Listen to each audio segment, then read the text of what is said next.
Saya, Kate Victoria Lim selaku warga negara Indonesia dengan ini menantang Bapak Kapolri untuk berani berdebat hukum terkait dengan kasus ITE ayah saya. Beranikah Bapak Kapolri yang terhormat mendebatkan hukum terkait kasus ITE ayah saya?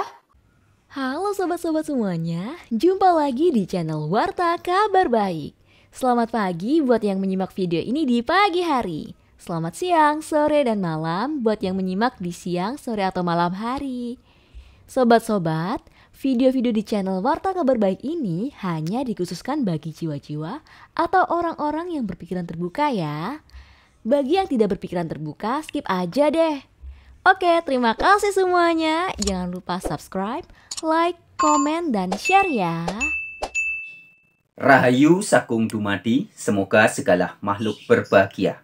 Om Swastiastu. Namo Buddhaya, salam sejahtera, salam kebajikan. Sampurasun. Oke sahabat-sahabat, kabar baik yang akan kita sampaikan pada kesempatan ini adalah beberapa hari terakhir ini cukup viral ya di sosial media, TikTok, dan lain sebagainya ya. Sebuah tantangan debat terbuka ya, yang dilayangkan oleh seorang remaja putri ya, anak dari pengacara Alvin Lim, yaitu Kate Victoria Lim, yang berani menantang debat ya Jenderal Bintang 4, Kepala Kepolisian Republik Indonesia, ditantang debat ini ya.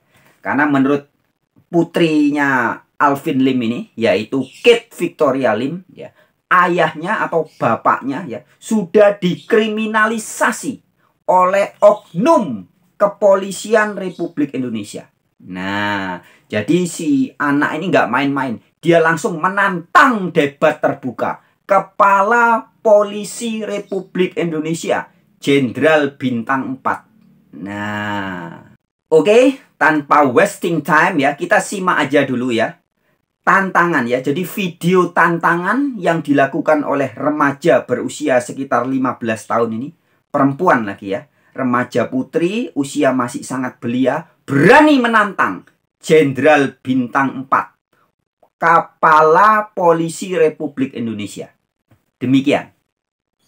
Saya, Kate Victoria Lim selaku warga negara Indonesia dengan ini menantang Bapak Kapolri untuk berani berdebat hukum terkait dengan kasus ITE ayah saya. Beranikah Bapak Kapolri yang terhormat mendebatkan hukum terkait kasus ITE ayah saya? Akan kami tayangkan agar seluruh masyarakat Indonesia bisa menilai, dan ini akan menjadi bukti transparansi yang Bapak Kapolri selalu dengungkan. Beranikah Bapak Kapolri menerima tantangan saya untuk berdebat? Bapak Kapolri adalah Jenderal Bintang 4 yang pastinya pintar dan mengerti hukum, sedangkan saya hanyalah remaja biasa. Namun saya memiliki hati nurani dan pikiran yang jernih. Mari kita buktikan apakah benar Polri menegakkan hukum dalam kasus dugaan pencemaran nama baik ayah saya, Alvin Lim, ataukah saya yang benar bahwa Polri sedang melakukan pelanggaran hukum? Pasal 16 Undang-Undang Nomor 18 Tahun 2003 tentang advokat dalam hal imunitas advokat. Jika Bapak Kapolri menang debat, maka saya akan masuk penjara dan berhenti berbicara atau mengkritik Polri sepanjang hidup saya. Namun, jika saya menang, saya meminta Bapak untuk mencabut Dirtipid Cyber, Kasubdit, Kanit Panit, dan penyidik yang menyidik ayah saya dan segera mengundurkan diri dari jabatan Kapolri. Nanti kita biarkan masyarakat dan netizen yang menjadi juri dan voting. Beranikah Bapak menerima tantangan saya? Ataukah presisi berkeadilan hanyalah sebagai pencitraan dan mulut manis saja? Mohon maaf, saya ajukan tantangan ini bukan sebagai penghinaan ataupun pencemaran nama baik. Tapi sebagai warga negara, saya berhak berbicara dan membela ayah saya yang saya sangat yakini dikriminalisasi oleh oknum Polri. Sebelumnya saya ucapkan terima kasih jika Bapak Kapolri menerima tantangan saya dan berdebat hukum di media secara terbuka. Namun jika Anda menolak, tidak akan saya paksakan karena sudah bisa ditebak oleh masyarakat bagaimana kualitas Bapak sebagai Kapolri. Yes, itu tadi videonya ya. Tantangan terbuka ya. Kita akan menunggu apakah Bapak Kepala Kepolisian Republik Indonesia atau Kapolri Kepala Polisi Republik Indonesia, Jenderal Bintang 4 itu ya, berani menerima tantangan seorang remaja putri yang merasa ayahnya, ayah kandungnya sudah dikriminalisasi oleh oknum pejabat Polri. Nah, kita tunggu. Berani nggak? Berani nggak? Gak bahaya ta? Oke sobat-sobat pemerhati channel Warta Kabar Baik. Teman-teman, memang kita sudah sering melihat fakta ya di negeri Konoha ya. Republik Indonesia ini sering berseliweran fakta adanya oknum-oknum ya yang menjabat jabatan-jabatan strategis ya. Bahkan ada yang bergelar doktor, profesor, dosen universitas ya. Ternyata juga menyebarkan hoaks alias kebohongan publik ya. Beberapa hari yang lalu kita sudah sajikan videonya ya. Ada dosen, profesor perempuan lagi ya, menebarkan hoaks dan memfitnah Presiden Republik Indonesia Joko Widodo. Nah, buat teman-teman yang belum menyimak videonya, silakan simak di video yang ini. Nah, dan juga teman-teman, sering juga kita sampaikan ya dalam video-video saya terdahulu ya, bahwa ada tidak sedikit artinya banyak ya, oknum pendeta-pendeta dan juga pastor-pastor ya, ini tokoh agama, guru agama, pimpinan-pimpinan agama yang ngaku-ngaku Kristen ya, ternyata juga menyebarkan hoaks, ajaran yang mengandung pembodohan dan penipuan publik ya. Mereka mengatakan bahwa ajarannya katanya ajaran Alkitab, ajaran Yesus Kristus. Setelah kita cek dan recheck, kita teliti sendiri di dalam Alkitab, dengan pikiran yang jernih, dengan hati nurani yang jujur, kita bisa tahu ternyata yang oleh sebagian oknum pendeta dan pastor-pastor itu diklaim sebagai ini ajaran Alkitab, ini ajaran Yesus Kristus, ternyata hanya hoaks ya. Faktanya ajaran yang mereka sampaikan itu bukan ajaran Yesus Kristus dan bukan ajaran Alkitab. Dan begitu pula yang terjadi dengan oknum ulama atau oknum ustadz tertentu ya. Sama juga nih. Mereka sering mengklaim bahwa ajarannya ini adalah ajaran Al-Quran, ajaran Islam, ajaran Nabi Muhammad. Tapi setelah kita cek dan recheck, kita melakukan penelitian di dalam Al-Quran dan ajaran-ajaran Nabi Muhammad yang asli, ternyata banyak terbukti hari ini, banyak ajaran yang diajarkan oleh oknum-oknum ustadz atau oknum-oknum ulama itu, ternyata sama sekali bukan ajaran Al-Quran dan juga bukan ajaran Nabi Muhammad. Nah, itu pernah juga kita sajikan di video-video terdahulu ya. Salah satunya di video yang ini.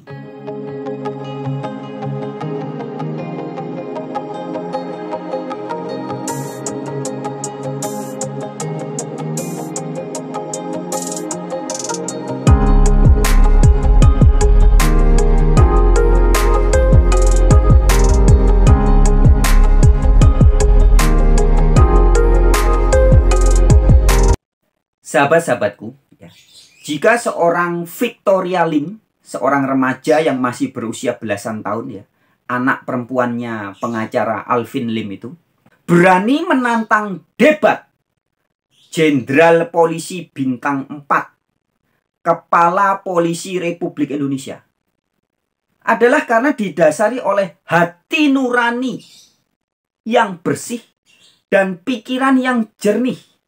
Hati nurani yang tidak kafir, tidak tertutup, tidak kafir.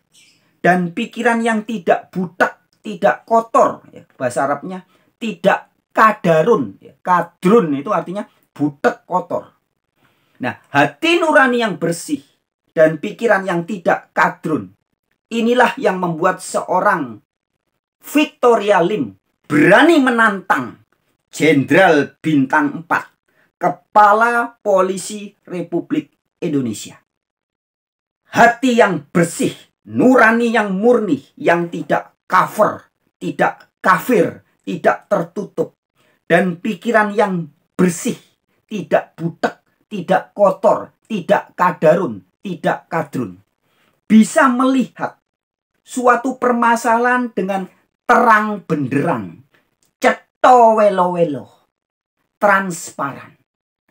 Sehingga hal itu membuat putri atau remaja putri yang masih sangat belia ini berani mengatakan kebenaran, bahkan menantang jenderal bintang 4. Nah, sahabat-sahabatku, saya pribadi Franz Donald, ya, nama lengkap saya Franciscus Donald Ignatius, ya, juga mengajak sahabat-sahabat bahwa jika pikiran kita bersih, tidak kotor, tidak butek, tidak kadarun, tidak kadrun, dan juga hati nurani kita bersih, tidak cover, tidak kafir, tidak tertutup, ya, tidak menutup diri dari kebenaran. Sehingga kalau kata-katanya Yesus, kita akan menjadi orang yang berani berkata ya di atas ya, tidak ketika tidak. Katakan ya jika iya, katakanlah tidak jika tidak. Sebab apa yang lebih daripada itu berasal dari si jahat alias iblis. Nah, sahabat-sahabatku, jika kita tidak kadrun pikirannya dan tidak kotor hatinya, kita juga akan gampang, teman-teman, melihat kesalahan-kesalahan fatal, doktrin-doktrin keliru yang selama ini sudah disebarluaskan, dilakukan oleh oknum-oknum yang menyebut diri sebagai pendeta-pendeta ataupun pastor-pastor, ataupun oknum-oknum yang disebut sebagai ulama atau ustadz atau guru-guru agama. Sebagai himbauan, ya, saya mengajak para anak-anak muda dan juga Anda yang mungkin secara usia sudah tua, orang-orang tua tapi yang berjiwa muda, untuk kita juga jangan takut, alias harus berani. Berani apa? Berani menantang. Ayo, debat terbuka kepada pendeta-pendeta dan juga pastor-pastor yang berani ngaku-ngaku sebagai Kristen, tapi masih mengajarkan ajaran-ajaran yang ternyata bukan ajaran Yesus Kristus dan juga bukan ajaran Alkitab. Salah satu contohnya, yaitu ajaran tentang doktrin Allah Tritunggal atau doktrin Trinitas. Sekali lagi ya, saya mengajak Anda para muda dan juga orang-orang tua yang berjiwa muda untuk juga berani, ya, menantang pastor-pastor Katolik dan pendeta-pendeta yang ngaku-ngaku Kristen tapi masih mengajarkan doktrin Trinitas atau doktrin Tritunggal, ya, untuk mengadakan ayo kita debat terbuka. Ya. Jadi ayo teman-teman, kita suarakan terus bahwa doktrin Trinitas yang oleh Gereja Roma Katolik digadang-gadang, diklaim sebagai doktrin Tritunggal Maha Kudus, itu sesungguhnya bukan ajaran Alkitab. Ya. Dogma yang mengatakan Allah itu Tritunggal Maha Kudus sesungguhnya adalah bidat. Ya, bidat itu artinya ajaran yang menyimpang dari kitab suci. Ya, jadi bid'ah atau bidah atau bidat itu makna sesungguhnya adalah suatu ajaran yang menyimpang dari kitab suci. Dan kita akan buktikan dan sudah buktikan sebenarnya. Sudah lama sering kita buktikan, ya, bahwa Tritunggal Maha Kudus adalah bidat alias ajaran yang menyimpang dari kitab suci. Ya, ajaran yang sesat dan menyesatkan banyak umat manusia. Sebab doktrin Tritunggal atau doktrin Trinitas ini bukan ajaran Yesus Kristus, bukan ajaran para nabi, bukan ajaran para rasul, dan jelas bukan ajaran Alkitab. Oke sahabat-sahabat, sekian dulu pada video kali ini. Silakan buat teman-teman yang ingin memberikan komentar, silakan tulis di kolom komentar. Oke, sampai jumpa di video-video yang lain. Tetap semangat. Rahayu Sagung Dumadi. Bagi orang-orang yang sudah tercerahkan, semoga segala makhluk berbahagia. Semangat!